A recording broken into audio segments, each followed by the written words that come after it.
बिस्मिल्लाहिर्रहमानिर्रहीम। अस्सलाम वालेकुम नाज़रीन, मैं अहमद फ़वाद हूँ और आप मेरा यूट्यूब चैनल देख रहे हैं। नाज़रीन, बड़ी ख़बर और ब्रेकिंग न्यूज़ के साथ आज की व्लॉग में आपकी खिदमत में हाजिर हुआ हूँ। सबसे पहले तो ये कि शहबाज हुकूमत का जो फ़ैसला था पाकिस्तान तहरीक इंसाफ पर पाबंदी लगाने का, ये फायर बैक कर गया है और एक बड़ी धमकी इनको मिल चुकी है इस वक्त अमेरिका की जानिब से भी और एक और बड़े इदारे की जानिब से भी। और इस धमकी के बाद नवाज़ शरीफ ने थर थर काँपना शुरू कर दिया है, दौड़ें लग गई हैं और घबराहट के आलम में एक मरतबा फिर से मुलाकात के लिए बुला लिया है इसने पूरे शरीफ ख़ानदान को। कुछ तफसीलात मैं एक्सक्लूसिवली आपके साथ में शेयर करूँगा। और दूसरे नंबर पर नाज़रीन, पाबंदी लगाने जा रहे थे ये पाकिस्तान तहरीक इंसाफ पर, लेकिन अब पाबंदी का मामला इनके अगेंस्ट खुल गया है। और जो एक इन्होंने रेफरेंस के अंदर पॉइंट उठाया था कि फ़ॉरेन फंडिंग के मामले पर हम पीटीआई पर पाबंदी लगाएंगे, हालांकि इलेक्शन कमीशन खुद ये कह चुका है कि पीटीआई के अगेंस्ट फ़ॉरेन फंडिंग नहीं, ममनुआ फंडिंग का मामला है, लेकिन मुस्लिम लीग नून के अगेंस्ट फ़ॉरेन फंडिंग का मामला है। तो ये एक नया मामला इन्हीं के अगेंस्ट इस वक्त खुल चुका है। इस पर भी कुछ एक्सक्लूसिव डिटेल्स हैं, वो भी आपके साथ में शेयर करूँगा। सबसे पहले तो नाज़रीन, अमेरिका की जानिब से क्या पैगाम आया है आपको बताता चलूँ, और ये भी बताऊँ कि अमेरिका की जानिब से इससे पहले भी ये पैगाम दे दिया गया है शहबाज हुकूमत को कि माशी स्टेबिलिटी के लिए पॉलिटिकल स्टेबिलिटी बहुत ज़रूरी है। और ये पैगाम भी पहुंचाया गया है कि इमरान खान साहब के साथ आपको बैठना पड़ेगा, और जो चीज़ें आप इमरान खान साहब के साथ जुल्म कर रहे हैं, आईन व कानून की धज्जियाँ उड़ा रहे हैं, इस पर हमें ऑलरेडी तशवीश है। बहरहाल अब एक नया बयान सामने आया है और इस बयान में जो एक वजारत ख़ारजा की लैंग्वेज होती है, उस लैंग्वेज को मद्देनज़र रखते हुए कोशिश की जाती है कि बिल्कुल ऑर्गेनाइज्ड चीज़ें हों, बराह रास्त कुछ ना कहा जाए। लेकिन इस बयान के अंदर बड़े सख्त अल्फाज भी इस्तेमाल किए गए हैं इस शहबाज हुकूमत के अगेंस्ट। अमेरिका की जानिब से क्या बयान आया है जी? तहरीक इंसाफ पर पाबंदी का हुकूमती फ़ैसला बाइस तशवीश है, बाइस तशवीश। और ये जो बयान दिया गया है, ये जो तर्जुमान दफ्तर ख़ारजा की जानिब से ब्रीफिंग दी जाती है उसमें ये बयान दिया गया है, यानी कि इसमें अल्फाज को बड़ा नाप तोल कर इस्तेमाल किया जाता है। और नाप तोल कर इस्तेमाल करने के बावजूद ये सख्त लैंग्वेज इस्तेमाल की गई है, बाइस तशवीश है। सिर्फ इतना ही नहीं, आगे सुनिए क्या कहा है वजारत ख़ारजा की जानिब से। कहा गया जी कि पीटीआई पर मुमकिना पाबंदी से मुतल्लिक सवाल का जवाब देते हुए तशवीश का इज़हार किया। और मैथ्यू मिलर जो कि तर्जमान हैं अमरीकी महकमा ख़ारजा के, उन्होंने कहा कि सियासी जमात पर पाबंदी के हुकूमती बयानात देखे हैं, ऐसा महसूस होता है कि ये सियासी पेचीदा अमल का आगाज़ किया जा रहा है, ताहम इस अंदरूनी अमल और फ़ैसलों पर अमेरिका नज़र रखे हुए है। तो ये बात कहना कि अंदरूनी अमल और फ़ैसलों के ऊपर अमेरिका नज़र रखे हुए है, ये एक और पैगाम है शहबाज शरीफ को, शहबाज हुकूमत को, या आप कहें कि शहबाज तो चुनतखिब हैं और इस वक्त खटपुतली हैं, तो असल पैगाम किसी और को है जो इस खटपुतली हुकूमत को चला रहे हैं कि हम तमाम तर मामलात के ऊपर नज़र रखे हुए हैं। इससे पहले भी आपको कहा कि पॉलिटिकल स्टेबिलिटी लाएँ, यानी कि खान साहब से मामलात आपको ठीक करने पड़ेंगे। और खान साहब से ऑलरेडी ये डील मांग रहे हैं, लेकिन खान साहब का ये कहना है कि ठीक है, मुज़ाकरात के लिए तैयार हों, लेकिन एनआरओ नहीं मिलेगा। और इस पर ये मुसलसल दबाव भी डालते रहे इमरान खान साहब पर, और इस तमाम तर दबाव का भी इनको फ़ायदा नहीं हुआ, बल्कि इन्हीं के अगेंस्ट जो सारी चीज़ें थी वो गई। इमरान खान का पॉपुलैरिटी जो ग्राफ था वो और ऊपर हुआ, अवाम मज़ीद इमरान खान के साथ खड़ी हुई। इसी तरह से जी मैथ्यू मिलर ने मज़ीद कहा कि किसी भी सियासी जमात पर पाबंदी बाइस तशवीश है, क्योंकि ये इक़दाम इंसानी हकूक़, आज़ादी इज़हार राय, आइनी और जमहूरी असूलों की पुरअमन पासदारी की मुखालफत है। तर्जुमान महकमा ख़ारजा का कहना था कि अमेरिका जमहूरी अमल और वसी तर असूलों और कानून की हुक्मरानी समेत इंसाफ के इक़दामात की हमेशा से हिमायत करता है। तो ये अहम तरीन बयान है जी जो अमेरिका की जानिब से भी सामने आ गया है। अब इस बयान के बाद क्या हुआ है, शहबाज हुकूमत की ख़ास तौर पर शरीफ ख़ानदान की जो दौड़ें हैं वो लग चुकी हैं, और इस वक्त सारा का सारा इक़्तिदार में शरीफ ख़ानदान ही बैठा हुआ है। वज़ीर-ए-आज़म देखें, शहबाज शरीफ, मरियम नवाज़ वज़ीर आला, इसहाक़ डार डिप्टी वज़ीर-ए-आज़म, और नवाज़ शरीफ जो हैं वो पार्टी के सदर बने हुए हैं और तमाम तर मामलात को वही चला रहे हैं, अहकामात वही देते हैं, आगे से शहबाज शरीफ को इम्प्लीमेंट फिर उन्हें करना पड़ता है। और जो एक मीटिंग भी हुई थी इनकी मरी में, वो भी इन्हीं चारों की हुई थी, और एक और मीटिंग भी इन्होंने पार्टी रहनुमा रहनुमाओं की बुलाई हुई थी, लेकिन पार्टी रहनुमाओं ने इनकार कर दिया था कि भाई आपने अगर खुद ही सारे फैसले करने हैं तो हमें बुलाने का क्या फ़ायदा, हम तो पार्टी पर पाबंदी लगाने की मुखालफत करते हैं। लेकिन आपने उसके बाद क्या हुआ, नवाज़ शरीफ ने बाकायदा तौर पर हिदायत दे दी शहबाज शरीफ को कि ये इकदाम आप करें। फिर तारड़ की जो प्रेस कॉन्फ्रेंस थी तारड़ की,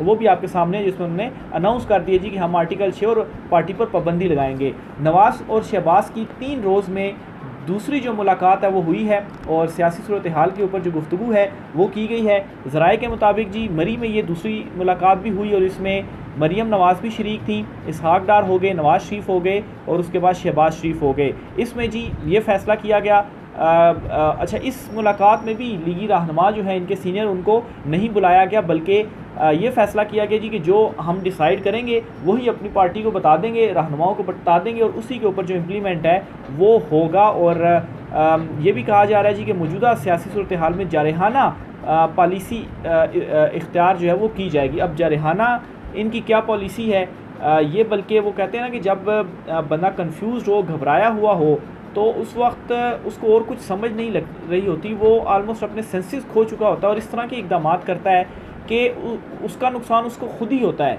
तो इस वक्त शरीफ ख़ानदान और नवाज़ शरीफ इस हद तक इमरान खान के बुक्स में पागल हो चुके हैं, या आप कहें कि जहनी तनाव में आ चुके हैं कि केसेस हमने कर दिए। हम ये समझते थे कि इमरान खान 2 दिन जेल में नहीं गुजार पाएगा, उसको गर्मी लगेगी, और ये यहाँ तक जो इल्ज़ाम लगाए जाते थे कि इमरान खान नशा करता है। इमरान खान के मेडिकल टेस्ट हुए, कितने अरसे से इमरान खान साहब जेल में हैं, कुछ भी प्रूव नहीं हो सका।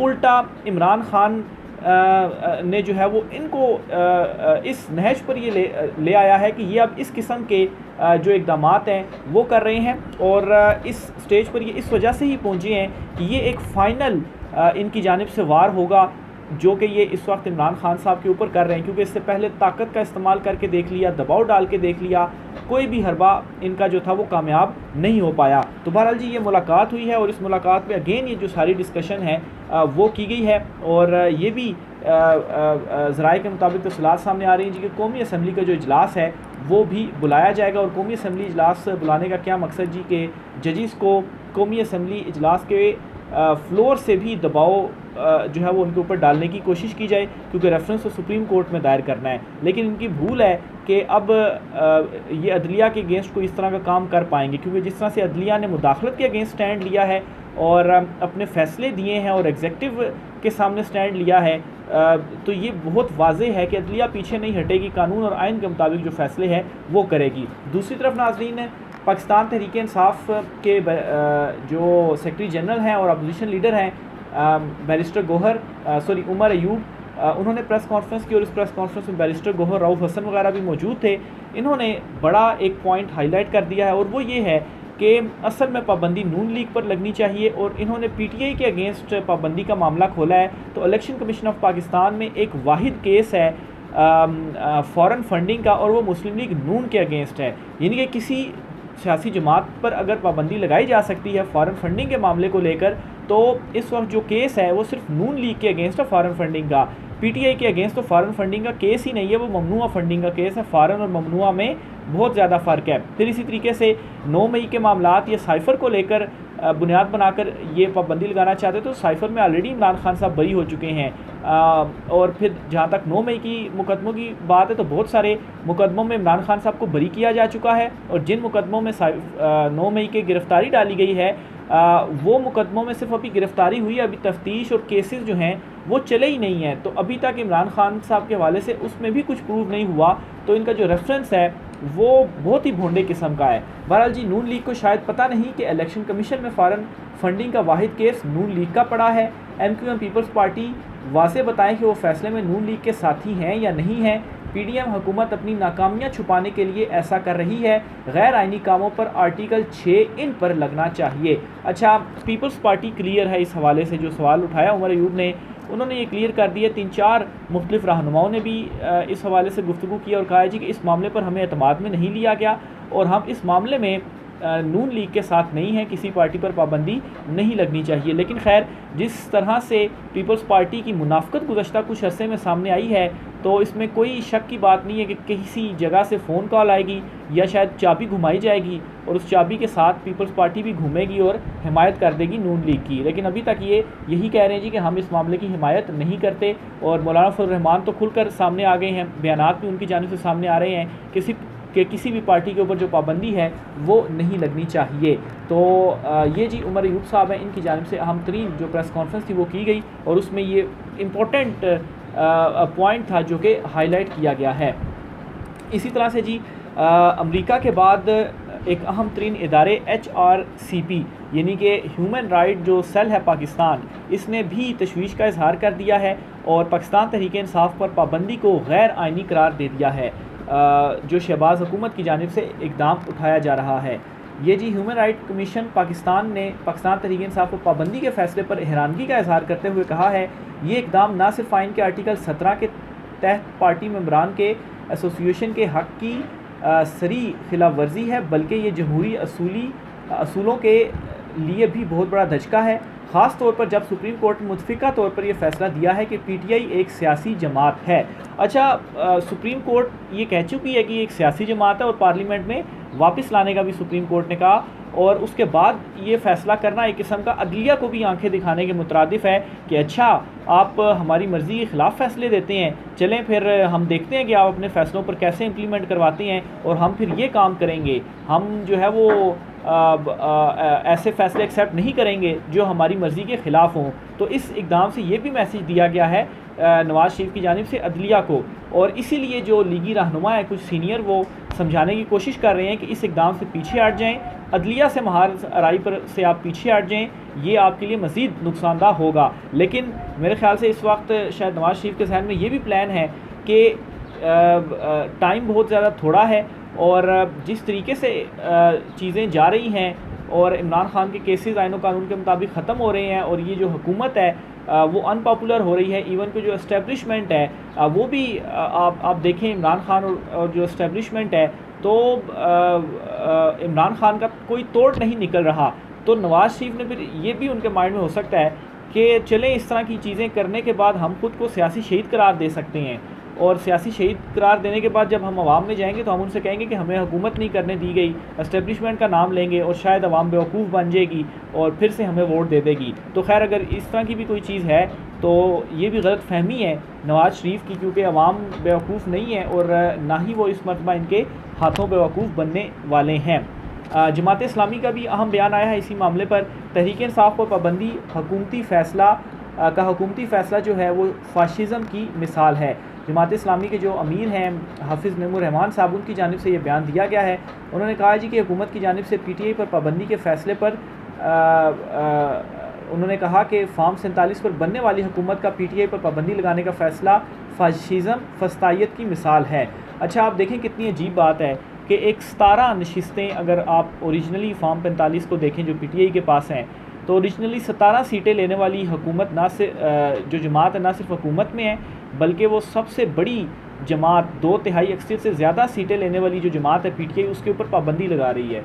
तो ये मेरे ख़्याल से इससे बड़ा मजाक पाकिस्तान के साथ और कोई हो नहीं सकता। हाफिज़ मेमूर रहमान ने अपने ट्वीट में मज़ीद लिखा कि जमहूरी माशरों में इन फ़ैसलों की कोई गुंजाइश नहीं, इस मुल्क में आइन भी है और अदालतें भी हैं, सिर्फ आमराना सोच पर यकीन रखने वाली जमातें ही ऐसे गासबाना फ़ैसले जो है वो कर सकती हैं। आमराना सोच क्या, ये तो है ही हमेशा से ही जो इस्टेब्लिशमेंट की जमात रही है। आप इनकी हिस्ट्री उठाकर देखें तो जिस तरह से जनरल ज़ियाउल हक़ जो थे उस वक्त के आर्मी चीफ़ नवाज़ शरीफ को लेकर आए और फिर उसके बाद हमेशा इक़्तिदार में ये इस्टेब्लिशमेंट की सीरी को ही इस्तेमाल करके आते रहे हैं। अभी भी मुबैना तौर पर डील के ज़रिए ही आए हैं, नहीं तो इनकी क्या औकात थी कि ये इस तरीके से हुकूमत में आ सकते। 17 सीटें इनको जो है वो 17 भी शायद ना मिली हों, लेकिन इस वक्त जो है वो 100 से ज़्यादा सीटें लेकर ये बैठे हुए हैं। इमरान खान साहब पर दबाव डालने के लिए एक और काम किया जा रहा है। जो तोशाखाना 2 और 9 मई के केसेस में उनको गिरफ़्तार किया गया है, तो अब टीम पहुंची है अडयाला जेल इमरान खान साहब से तफ्तीश करने के लिए। आज की ही ये डेवलपमेंट हुई है और आज है भी 9 मुहर्रम और 9 मुहर्रम वाले दिन भी ये जो हैं वो इमरान खान साहब से तफ्तीश करने के लिए पहुँचे हुए हैं। नॉर्मली तो 9 और 10 मुहर्रम को छुट्टी का दिन होता है, लेकिन छुट्टी वाले दिन भी ये खैर उधर पहुँचे हुए हैं। इस हद तक इनके अंदर जो डर और खौफ है इमरान खान का वो बैठा हुआ है। नैब की टीम डिप्टी डायरेक्टर मोहसिन हारून की सरबराही में अडयाला जेल पहुंच गई है, जो इमरान खान और बुशरा बीबी से नए तोशाखाना रेफरेंस के हवाले से तफ्तीश करेगी। गुज़श्ता रोज़ भी नैब की जो टीम थी उन्होंने 3 घंटे से ज़ायद तक जो तफ्तीश है वो की है, और नैब टीम ने तोशाखाना के नए रेफरेंस में 13 जुलाई को गिरफ्तारी जाहिर की, जिसके बाद इंसाफ अदालत के जज मोहम्मद अली वड़ाइश ने 14 जुलाई को दोनों का जो 8 रोज़ा जिस्मानी रिमांड था वो मंजूर किया है। तो ये नाज़रीन आज की कुछ आम तरीन तफसीलात हैं। राय का इज़हार कीजिएगा। आज की ब्लॉग से इतना ही, इजाज़त दीजिए। अल्लाह हाफ़िज़।